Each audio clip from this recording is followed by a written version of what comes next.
Believe it or not, a modicum of bipartisanship still exists within the Congress, but you might have to dig beyond the mainstream headlines to find it. They're called the Problem Solvers Caucus, the only caucus with what they call the Noah's Ark rule. If you want to join, you've got to find a buddy from the opposite party to tag along with you. They're committed to finding common ground on many key issues facing the nation, introducing bipartisan bills and solutions on issues including COVID recovery, health care, immigration, and criminal justice reform. They backed the January 6th commission, which eventually was shot down by Senate Republicans. The 58 members of the Problem Solvers Caucus, they practice the values they preach. They sit together in the center at the State of the Union address. They participate in district swaps. They get to know each other's families and build personal relationships, making it easier to uphold their rule of avoiding personal attacks and fundraising against one another. They aim to project unity through Congress and throughout the country. In other words, it's the polar opposite of what we've come to expect out of Congress. All the incentive in the world is geared toward headline-generating flamethrowers who are winning the fundraising game by throwing red meat to their base. And yet the irony is legislative action for many in that camp can sometimes be an afterthought. So it's hard to believe that the Problem Solvers Caucus is part of the same Congress, as their quiet bipartisan work doesn't yield the same campaign cash or clickbait. But they do exist, and here to prove it, our Problem Solver Caucus co-chairs Republican Congressman Brian Fitzpatrick of Pennsylvania, Democratic Congressman Josh Gottheimer of New Jersey. Congressman Fitzpatrick, can anyone join, and what are you signing on to if you agree to be a member of the caucus? Hey, Michael, good morning. Good to be with you. So can anyone join?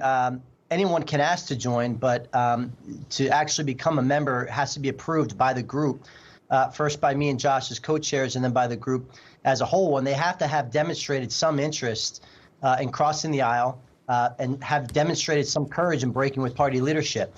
The caucus has to accept them. What are they being asked to do? Stand with our country first and not be driven by any political ideology. Represent the people back home and of the country, and nobody in Washington, D.C. and no other elected official. That's what they're being asked to do. When we get to 75% of the caucus agreeing, you have to vote as a bloc together. Okay, so in other words, that's really interesting. Congressman Gottheimer, you get together and decide, say, how you look at an issue like whether there should be an investigation into January 6th. And if 75% of the group agree, if I'm part of the 25%, nevertheless, I've committed to go along with the will of that 75%. That's exactly the idea, Michael, and thanks for having us. Yeah, you know, when we get together and sit in a room every week, we debate the issues as you should. We do it with civility in mind, which is, I think, the way we should approach tough challenges and tough issues. We're working tonight. We've got a call on infrastructure, which we've been working on for a month now. And listen, we had disagreements. Brian is a proud Republican. I'm a proud Democrat. But as he said, we put country first, and we look to see where we can agree instead of focusing on where we disagree, which is so much of the problem right now in Washington. Congressman Fitzpatrick, I was born and raised in your congressional district, and I consider it to be a purplish kind of a place, which is a good thing. Could this work in gerrymandered districts? In other words, you'd be destined to fail in a primary if this was your modus operandi in a large part of the country. You're exactly right, Michael, which gets to the institutional challenges that we have in Congress, which leads to the gridlock. Gerrymandering being number one. If you're in a D+30 or R+30 district, and on top of that, you have closed primaries, which is the case in many states, certainly it poses a challenge, which is why those are two things that we have to address for sure. The more moderates we have in Congress, the more compromise there will be, the less gridlock. But the gerrymandering and the closed primaries are two huge problems. Congressman Gottheimer, it's a great development to hear of the success of the Problem Solvers. It's also kind of sad that there needs to be a formal caucus for civility, because the more that I hear you and Brian speak, to me, this is like a throwback to the way things were as late as the 1980s. You're exactly right. In the ideal world, there is no Problem Solvers Caucus, and it's just called Congress.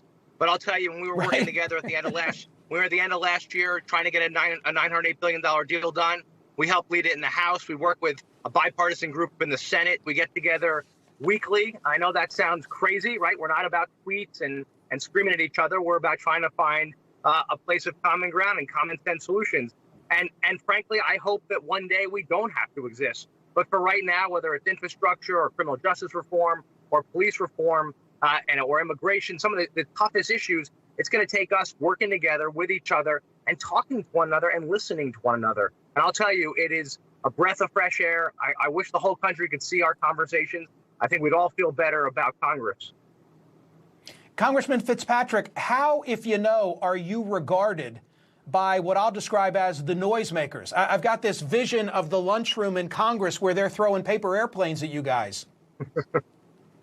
Yeah, I mean, it's interesting, Michael, that, how we view each other. I mean, we view ourselves as representing the overwhelming majority of people in our country that just want government to work the same way their personal relationships do.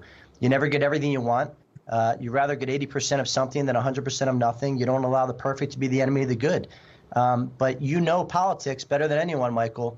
The money, the fundraising, the canvassers, the activists are on the fringes. And that's the challenge that Josh and I and our caucus face.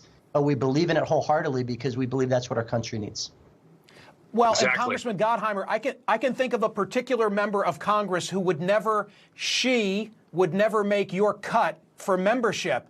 And yet, her incendiary behavior generates millions of dollars. I think $3 million in the first quarter of this fundraising cycle. You two are essentially foregoing that in the name of trying to get things done. You're exactly right. There's a whole complex built around the screaming and yelling and extremism, right, on both sides. And it's tough to break through, right? People look at us and go, wait, you're actually governing? I say, yeah, that's what we're focused on. I'm not interested in the tweets or the emails saying give $5 now or the world's going to fall apart. We actually want to figure out how we can get an infrastructure deal done. And when I drive around my district, which I'm doing right now, I'll tell you, people come up to me, Democrats and Republicans, and say, this is what we need. We've got to bring the country back together again, right? We're here in the middle left, middle right, and we just want you to solve our problems, right? Not scream at each other. And I know it's not always the most popular thing on Twitter, but this is what the country wants, and Brian and I are going to keep at it along with 58 members of the caucus. And final question for Congressman Fitzpatrick. I hate to say this, but it's true. The media props up exactly what Congressman Gottheimer was just discussing and describing, right? I mean, the party bosses today are men with microphones, not individuals in front of whom you would have to screen to get an endorsement to run for office. Correct, Michael. Anyone in public service, me and Josh are in public service, you're in public service as a member of the media, and we all have a choice to make. Are we going to use this position, this precious time with this great honor we have, to actually try to do something good? Or are we going to try to cannibalize a voting base and then monetize it for our own purposes? You see it in politics, you see it in the media, and those people are very unbecoming of the honor that's been bestowed upon them. And I, for one, know, and I know you know, and I know Josh knows, we're going to grow older looking back at our time when we do what we're doing with pride, that we didn't sell out, that we used this time, this precious time we have to be public servants to do the right thing. Well, how refreshing that was. Thank you both for being here. Thanks, Michael. Thanks. Let's see what you're saying on my Smirconish Twitter.